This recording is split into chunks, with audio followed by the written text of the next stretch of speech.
안녕하십니까. 세원정형외과 자연치료연구소의 임기영입니다. 오늘은 젊은이에게도 근육량 유지가 반드시 필요한 이유, 근감소증을 중심으로 해서 말씀드려 보겠습니다. 근감소증은 근육의 양, 근력, 근기능이 모두 감소하는 질환을 말하는데 나이가 많아지면서 나타나는 경우가 대부분이지만 최근엔 운동량이 부족하고 단백질 섭취량이 부족한 수험생이나 취업준비생 분들에게도 많이 나타나고 있습니다. 요즘 젊은 분들은 예전에 비해 걷는 양과 운동량이 부족하여 비만을 동반하는 근감소증이 있는 분들도 많아지고 있습니다. 근감소증이 있으면 늘 피로하고 일상생활에서의 활력이 떨어지고 자신감이 감소되면서 면역력과 인지 능력도 저하되고 고혈압과 당뇨, 호르몬 이상과 같은 만성 대사성 질환으로 발전되어 수명 감소로도 이어지게 됩니다.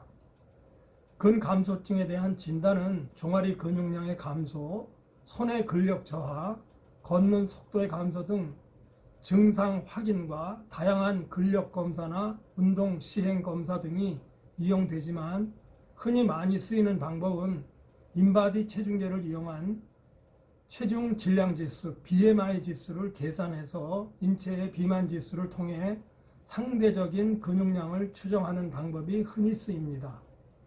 보통 남성은 23%, 여성은 20% 정도를 기준량으로 하고 30%가 넘어가면 비만으로 판단하고 18% 이하는 저체중으로 판단합니다. 사실 이 BMI 지수가 중요해진 이유는 코로나 팬데믹으로 코로나 바이러스 감염 환자의 치명률이 높을수록 BMI 지수가 16에서 18% 이하로 떨어져 있었으며 이것이 근감소증과 연관된다는 사실이 밝혀지면서부터였습니다. 결국 근육량이 적으면 코로나 바이러스 감염 시 치명률이 높은 결과를 보였기 때문입니다. 이러한 현상은 특히 60세 이상의 노인 환자들에게서 뚜렷하게 나타납니다. 코로나 바이러스는 특히 폐와 근육을 공격하는데 여기에 일정 수준 이상의 근육량 유지가 많이 연관되어 있었던 것입니다. 근육량이 적을수록 치사율이 높게 나타났던 것입니다.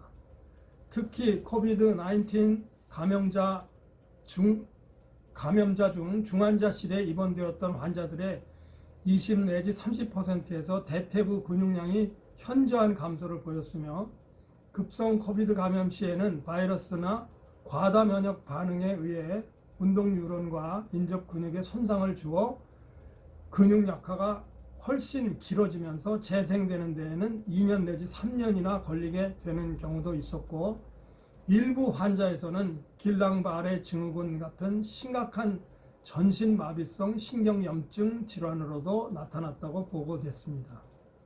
물론 골다공증으로 뼈가 약해지면서 낙상으로 인한 골절의 발생도 쉬워지고 회복에도 많은 시간이 소요되었으므로 재활기간도 길어지게 되었습니다.